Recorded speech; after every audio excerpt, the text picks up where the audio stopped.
গতকালকে যে ন্যাক্কারজনক ঘটনা ঘটানো হয়েছে রাজপথে, এটার জন্য সরাসরি এই সরকার দায়ী। আমাদের যে আন্দোলন ছিল গতকালকে, এটা ছিল শান্তিপূর্ণ আন্দোলন। সবাই শাহবাগে বসেছিল, বিচারের দাবিতে স্লোগান দিচ্ছিল,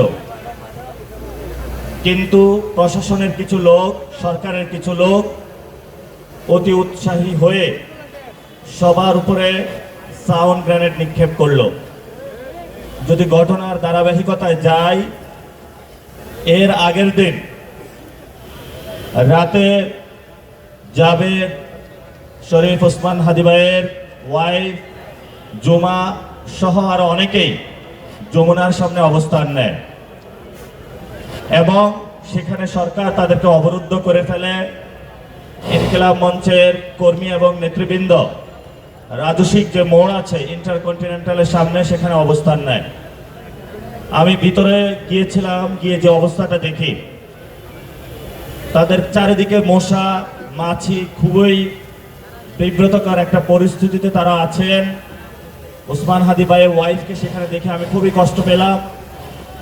তাদের কাছে কোনো খাবার ছিল না, পানি ছিল না, এবং সেখানে তারা একটি দাবি নিয়ে গিয়েছিলেন যে শহীদ ওসমান হাদি ভাইয়ের যে বিচার, এটা বাংলাদেশের যে এজেন্সিগুলো করছে, বাংলাদেশের যে ইনভেস্টিগেশন বডি করছে, তাদের উপরে তাদের ট্রাস্ট নেই। এটি একটি আন্তর্জাতিক কোনো সংস্থা বা কমিশনের মাধ্যমে যদি করা হয়, তাহলে আমরা সুনির্দিষ্ট এবং যে ন্যায্য বিচার সেটা আমরা পাব। দাবিটি কোনো অযৌক্তিক কোনো কিছু না।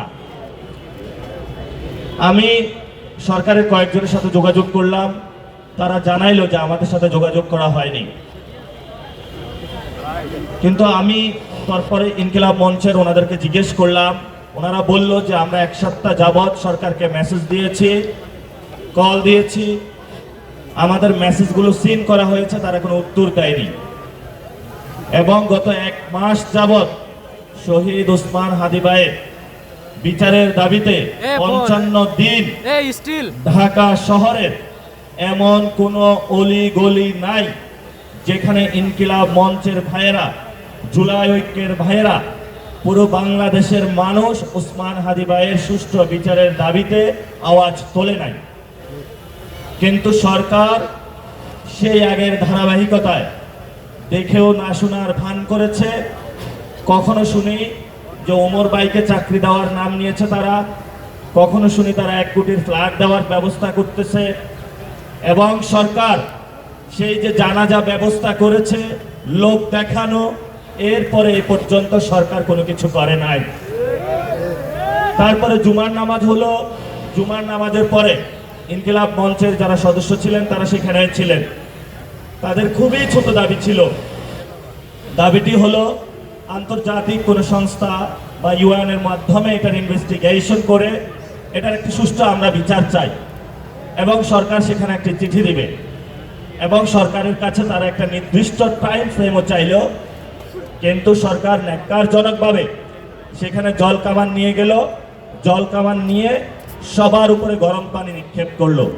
ইনকিলাব মঞ্চের ভাইরা কি সন্ত্রাসী যে আপনি জল কামান নিয়ে যেতে হবে? সেখানে তারা তো জুমার নামাজ পড়েছিলেন, নামাজের পরে তারা দোয়ারত অবস্থায় ছিলেন। মুসলিম ভাইদের উপরে সরকার জল কামান নিক্ষেপ করলো। শুধু তাই নয়, ইনকিলাব মঞ্চের জুমা, তাকে একজন নারী তাকে নির্যাতন করলো। সেখানে আমাদের ভাইদের উপরে পুলিশ ভোট দিয়ে বুকের উপরে লাথি মারলো। আমি হসপিটালে দেখতে গিয়েছিলাম, খুব বিভৎস অবস্থা ছিল, অনেকের মাথা ফাটা, এবং সেখানে একজন ভাইকে দেখলাম নিঃশ্বাস নিতে কষ্ট হচ্ছে। জাবের, জুমা, রনি সহ 30-40 ভাবে তাদেরকে আহত দেখলাম। এবং গতকালকে রাতে যখন আমাদের ভাইরা আহত হলো, আমাদের একটা ইশতেহার প্রোগ্রাম ছিল, আমরা ইশতেহার প্রোগ্রাম থেকে চলে আসি, সেই মিছিল নিয়ে যমুনার সামনে দিয়ে মিছিল দিয়ে আসি, এবং আমরা তখন চ্যালেঞ্জ করেছিলাম তার বুকের পাঠা আসছে, সামনে এসে দাঁড়াও, আমরা যমুনার সামনে দিয়ে মিছিল দিয়ে যাব। আমরা সেই যমুনার সামনে মিছিল দিয়েছি, মিছিল দিয়ে শাহবাগে এসেছি, শাহবাগ থেকে আমরা ঢাকা মেডিকেলে এসেছিলাম। তারপরে আমরা আবার শাহবাগে গিয়েছিলাম, কিন্তু আমরা শান্তিপূর্ণ অবস্থান জারি রেখেছিলাম। সেখানে পুলিশ এসে আবার বিভৎসভাবে সাউন্ড গ্রেনেড নিক্ষেপ করেছে, দোকানদারদের উপরে তারা হামলা চালিয়েছে। সাধারণ যারা নিরীহ পথচারী, আওয়ামী লীগের আমলে দেখেছি মোবাইল চেক করতে, পাকিস্তান আমলে দেখেছিলাম লুঙ্গি খুলে চেক করতে, এই আমলেও আমরা গতকালকে এগুলো বাংলাদেশের সামনে, মানুষের সামনে আবার দেখলাম। ধিক্কার এই সরকারের প্রতি, ধিক্কার এই প্রশাসনের প্রতি, ধিক্কার যারা এই বিভৎস অবস্থার মধ্যে চুপ থেকেছে এবং এই চুপ থেকে মৌন সম্মতির মাধ্যমে ইনকিলাব মঞ্চের যারা কর্মী ভাইরা আছে, যারা রাজপথে নেমে এসেছিল, অন্যান্য সাধারণ মানুষ, তাদেরকে একটি কিলিং জোনে ঠেলে দিচ্ছে। আমাদের দুঃখ এবং পরিতাপের বিষয়, আমরা সরাসরি এখান থেকে বলতে চাই, গতকালকে যে হামলা হয়েছে এটার জন্য সরকার পুরোপুরি দায়ী এবং সরকারের একটি মহল নির্বাচন বানচাল করার উদ্দেশ্যে হামলা, শান্তিপূর্ণ আন্দোলনে হামলা চালিয়েছিল। আমরা এর সুষ্ঠু তদন্ত এবং বিচার চাই। যারা হাসপাতালে আছেন আমরা তাদের সুচিকিৎসা চাই। অনেকে খুবই ইনজুর্ড হয়েছেন, আমরা তাদের দ্রুত গতিতে সরকার থেকে তাদের সুচিকিৎসা চাই। সাথে সাথে শহীদ ওসমান হাদি ভাইয়ের বিচার একটি আন্তর্জাতিক কমিশনের মাধ্যমে অথবা ইউএন এর একটি কমিশনের মাধ্যমে আমরা সরকার থেকে একটি চিঠি দেওয়া হোক, একটি সুষ্ঠু তদন্তি হোক।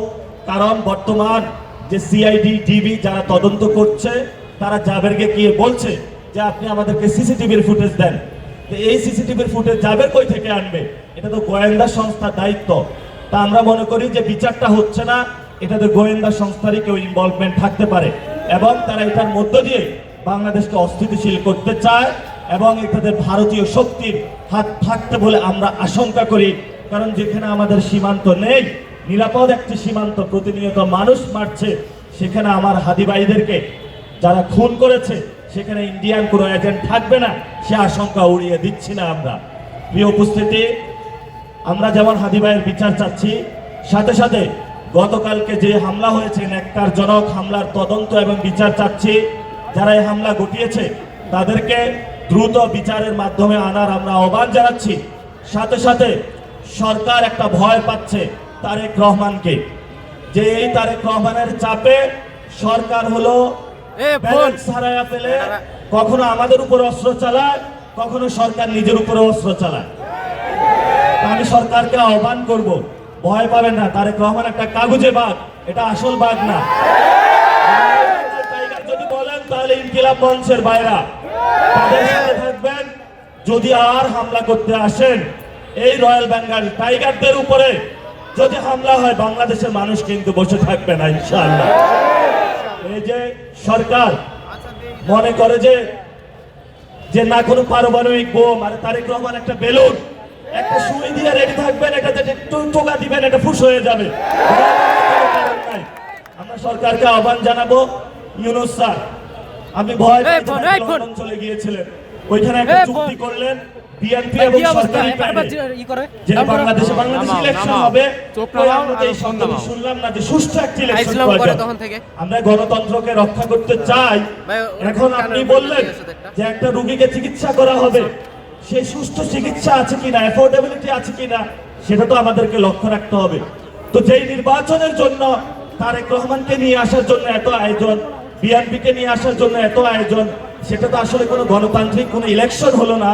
এটা ইলেকশনের নামে তারেক রহমানকে নিয়ে আসার জন্য নির্বাচন কমিশন কর্তৃক একটি সিলেকশনের মধ্যে এই সরকার যাচ্ছে। এবং আপনারা জানেন ইলেকশন কমিশন দ্বৈত নাগরিক এবং যারা ঋণ খেলাপি তাদের নমিনেশন বাতিল করার কথা, কিন্তু ছাত্রদল এই সন্ত্রাসী সংগঠন, যুবদল সন্ত্রাসী সংগঠন, তারা ইলেকশন কমিশনের সামনে গেল, গিয়ে একটি মব করলো। মব করার মধ্য দিয়ে এই ঋণ খেলাপি এবং যারা দুর্নীতিবাজ, চাঁদাবাজ, এদেরকে সংসদে নিয়ে যাওয়ার ব্যবস্থা করলো। ওসমান হাদি ভাই একটি কথা বলেছিলেন যে উনি বেঁচে থাকতেন যদি এই চাঁদাবাজ, সন্ত্রাস, দুর্নীতিবাজ তাদেরকে সংসদে দেখলে উনি তাদের ঘুম হারাম করে দিতেন। কিন্তু ওসমান হাদি ভাইয়ের অনেক সহযোদ্ধা পৃথিবীতে এখনো বেঁচে আছে, যারা চাঁদাবাজ, সন্ত্রাস, দুর্নীতিবাজ। আপনারা মনে করবেন যে এক ওসমান হাদি চলে গিয়েছে, আপনারা খুব আরামে থাকবেন, লাভ নাই। হাজার হাজার লাখ লাখ বাংলাদেশে ওসমান হাদি তৈরি হয়েছে। আপনারা যদি জেগে থাকেন আপনাদের জাগনাও তারা হারাম করে দেবে ইনশাআল্লাহ। যদি তোমরা মৃত্যুবরণ করো চাঁদাবাজি করে, সন্ত্রাসী করো, কবরের উপরে কিও আমরা লিখে দিব এই হলো চাঁদাবাজ, এই হলো সন্ত্রাস। যেভাবে মির্জাপুরের উপর কবরের উপরে লিখে দেওয়া হয়েছে। শেষ কথা, নির্বাচন কমিশন তারা ইলেকশনে গোল দেওয়ার চেষ্টা করতেছে, সিলেকশনের নামে তারেক রহমানকে আনার চেষ্টা করতেছে, এবং গতকালকে ন্যাক্কারজনকভাবে মিডিয়া ভাইদের উপরে হামলা হলো। আগে দেখতাম মিডিয়া ভাইরা প্রেস ক্লাবের সামনে দাঁড়িয়ে যেত, এখন কেউ দাঁড়ায় না, কারণ জানের ভয়, রিজিকের ভয়। আজকে দাঁড়াইছে, কিন্তু পুরো বাংলাদেশে যারা সাংবাদিক ভাইরা আছেন, একদিকে তো আপনাদের বেতন দেয় না, এখন আরেকদিকে হলো রাস্তা নিয়ে আপনাদেরকে পিটাচ্ছে। তো বাংলাদেশে আপনাদের আসলে কোনো নিরাপদ জায়গা নাই। আপনারা দাঁড়াবেন, ওসমান হাদি ভাইয়ের এই লড়াইটা চালিয়ে যাবেন। আজকের এই যারা প্রোগ্রাম আয়োজন করেছেন এবং এখানে বিশিষ্ট অনেক ব্যক্তিবর্গ রয়েছেন, রাজনীতিবিদ রয়েছেন এবং ডাকসুর নেতৃবৃন্দ রয়েছেন, সকলকে ধন্যবাদ। গতকালকেও ওনারা ডাকসু থেকে প্রোগ্রাম আয়োজন করেছেন, ওনাদের যে আজাদের সংগ্রাম এটা চালিয়ে যাচ্ছেন। আমাদের কর্তব্য হলো ভাইদের সাথে থেকে আজাদির সংগ্রাম চালিয়ে যাওয়া, এবং রাজপথে যদি কোনো ভাই আক্রান্ত হয় আমরা ইনশাআল্লাহ বুকে আগলে রেখে তাদেরকে রক্ষা করব। ইনকিলাব মঞ্চের ভাইরা আপনাদের ভয় নাই, পুরো বাংলাদেশ আপনাদের আসে, আপনারা রিয়েল তো রয়্যাল বেঙ্গল টাইগার। ওই আর যারা গতকালকে আপনাদের মারতে আসে ওগুলো কাগুজে বকদেরকে আমরা ভয় পাই না। ইনশাআল্লাহ আমাদের এই যাত্রা অব্যাহত থাকবে। সবাইকে ধন্যবাদ। আসসালামু আলাইকুম ওয়া রাহমাতুল্লাহি ওয়া বারাকাতুহু।